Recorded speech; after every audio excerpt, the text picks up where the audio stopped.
ओम नमः शिवाय, हर हर महादेव, जय महाकाल। कैसे हैं आप लोग? आशा करते हैं महादेव की कृपा से आप लोग ठीक होंगे और हम महादेव से यही आग्रह विनती करते हैं कि आपका जीवन सुखमय हो और आपकी इच्छा मनोकामना पूर्ण हो। देखिए, यह जो 30 जनवरी की तिथि है वह बेहद खास है और इस दिन आपको कौन सा उपाय करना है और कैसे करना है ताकि आपके जीवन से सारी दिक्कतें आसानी से समाप्त हो जाए। चलिए आपको इस तिथि के बारे में बता देते हैं क्यों इतना ज्यादा खास है। 30 जनवरी मंगलवार माघ कृष्ण चतुर्थी है। अगर इस दिन का नक्षत्र देखा जाए तो उत्तर फाल्गुनी है। इस बात पर विशेष ध्यान रखा, उत्तर फाल्गुनी है। ऐसा संयोग हजारों वर्षों में एक बार पड़ता है कि मंगलवार का दिन हो और चतुर्थी तिथि हो और उत्तर फाल्गुनी पड़ रहा हो। इस दिन का जो यह उपाय है, विधि पूर्वक अगर कोई भी व्यक्ति, चाहे स्त्री हो चाहे पुरुष हो, विधि पूर्वक पूर्ण करता है, उसके जीवन से सारी दिक्कतें और सारी परेशानियां आसानी से समाप्त हो जाती हैं। चाहे उसके जीवन में कितना ही बड़ी कठिनाइयां क्यों ना चल रही हो, चाहे कितना ही बड़ी परेशानी क्यों ना हो, वह आसानी से समाप्त हो जाता है। यह उपाय एक बार पहले भी हम बता चुके हैं और वह भी उत्तर फाल्गुनी नक्षत्र में ही। पर उस दिन बृहस्पतिवार का दिन पड़ रहा था और मूल नक्षत्र पड़ रहा था। वह उतना खास तिथि नहीं था, पर यह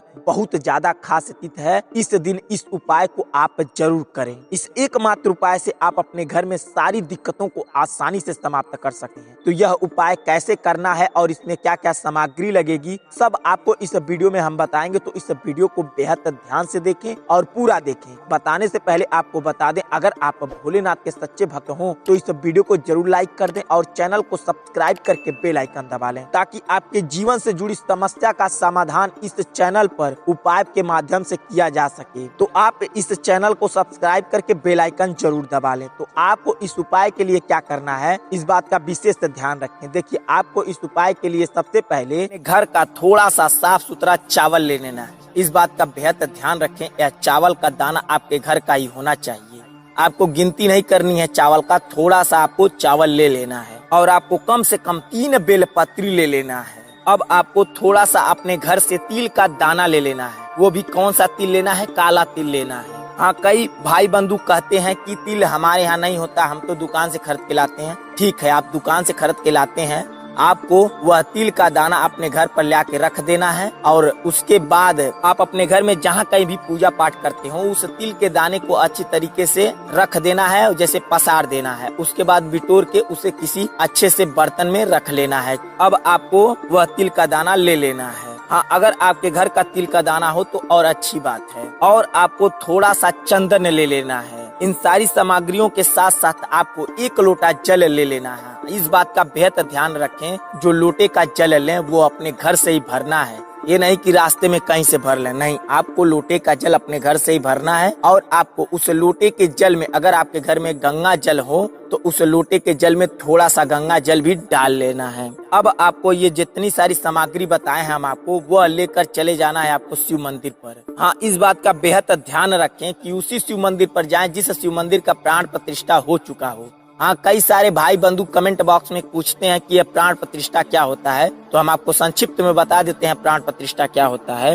प्राण प्रतिष्ठा, जब किसी भी मंदिर की स्थापना की जाती है तो सबसे पहले उस मंदिर में प्राण प्रतिष्ठा ही किया जाता है, उसके बाद ही पूजा पाठ किया जाता है। यानी प्राण प्रतिष्ठा होने के बाद ही उस मंदिर में पूजा पाठ किया जा सकता है। जैसे ही आप शिव मंदिर पर जाएं, सबसे पहले शिव मंदिर का मेन चौखट पर अपना सिर छुआकर भगवान शिव का नमन कर लें। उसके बाद ही चौखट पर चढ़ें। मंदिर पर जाने के पहले जैसे ही आप मंदिर में चले जाएं, सबसे पहले आपको घंटी को 3 बार बजाकर हर हर महादेव का एक बार नारा जरूर लगा लें। अब आपको शिवलिंग के सामने बिल्कुल जाके बैठ जाना है। इस बात का बेहद ध्यान रखें, जब आप शिवलिंग के सामने बैठे हो तो आपका मुख उत्तर और पूरब के बीचों बीच होना चाहिए। हाँ, अगर उस मंदिर में आपको उत्तर पूरब बैठने की जगह ना हो तो आप पूरब की दिशा की ओर करके मुंह बैठ सकते हैं। हमारा मानना यह है कि मंदिर को ध्यान में रख के ही बनाया जाता है कि उत्तर पूरब की दिशा की ओर भक्त आके बैठकर पूजा पाठ कर लें, तो आपके मंदिर पर भी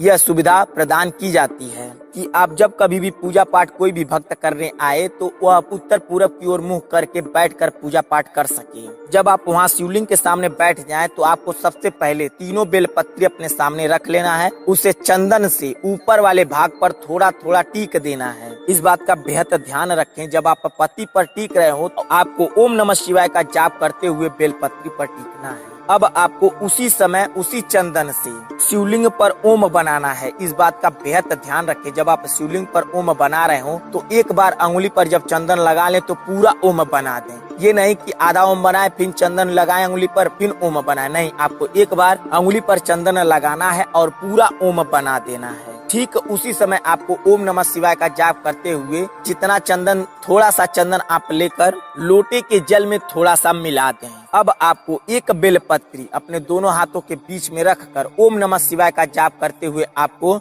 अशोक सुंदरी की जगह रख देना है। फिर आपको दूसरी बेलपत्री उठाना है, दोनों हाथों के बीच में रखकर ओम नमः शिवाय का जाप करते हुए आपको शिवलिंग के ऊपर रख देना है। अब आपको तीसरी बेलपत्री उठाना है, ओम नमः शिवाय का जाप करते हुए आपको जलधारी के बिल्कुल नीचे उसके सिधाई पर रख देना है। अब आपको थोड़ा सा तिल लेना है और थोड़ा सा चावल लेना है। अपने दोनों हाथों के गदोरी को बीचों बीच रख कर आपको दोनों हाथ जोड़कर ओम नमः शिवाय का कम से कम 21 बार जाप करना है और थोड़ा सा तिल चावल ओम नमः शिवाय का जाप करते हुए जो शिवलिंग के ऊपर बेलपत्री रखे हैं, जहाँ आप टीके हैं चंदन से, वहीं पर थोड़ा सा रख देना है। फिर आपको ओम नमः शिवाय का जाप करते हुए जो अशोक सुंदरी की जगह बेलपत्री रखे हैं वहां पर रख देना है। हाँ, इस बात का बेहद ध्यान रखें, जहां आप टीके हैं चंदन से उसी के ऊपर बेलपत्री पर रखना है। फिर आपको ओम नमः शिवाय का जाप करते हुए तिल और चावल जो जलधारी के बिल्कुल सिधाई पर जो बेलपत्री रखे हैं उसके ऊपर रख देना है। अब आपको लोटे का जल लेना है, शिवलिंग पर धीरे धीरे ढालना है। इस बात का बेहद ध्यान रखें, जब आप लोटे का जल शिवलिंग पर ढाल रहे हो तो आपको श्री शिवाय नमस्तुभ्यम का जाप करना है। और कब तक जाप करना है? जब तक लोटे का जल पूरा गिर ना जाए। और इस तरीके से आपको लोटे का जल गिराना है, कम से कम आप 11 बार श्री शिवाय नमस्तुभ्यम का मंत्र जाप कर सकें। जब आप 11वां बार श्री शिवाय नमस्तुभ्यम बोल रहे हो तो आपको लोटे का जल पूरा गिरा देना है और उसी समय आपको जो जलधारी के बिल्कुल सिधाई पर जो बेलपत्ती रखे हैं उसकी सिधाई पर लोटा रख कर थोड़ा सा जल जो कुछ भी बचा हो शिवलिंग के साथ जो गिर रहा हो, 1-2 बूंद लोटे में जरूर रोक लेना है। अब आपको वह लोटे का जल और जो जलधारी के बिल्कुल सिधाई पर जो बेलपत्री और चावल तिल रखे हैं उसे आसानी से उठा लें ताकि गिरे ना।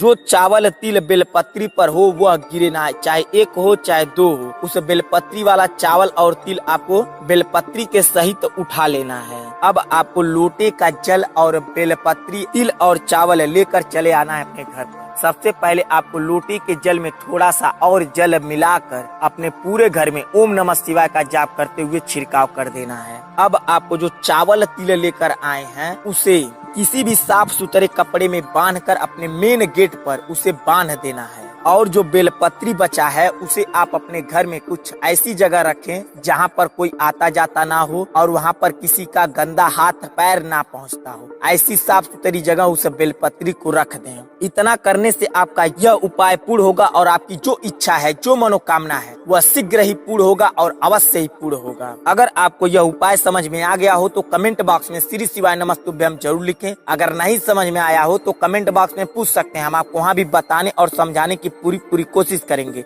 चलिए मिलते हैं आपसे अगली वीडियो में, तब तक के लिए श्री शिवाय नमस्तुभ्यम। हर हर महादेव।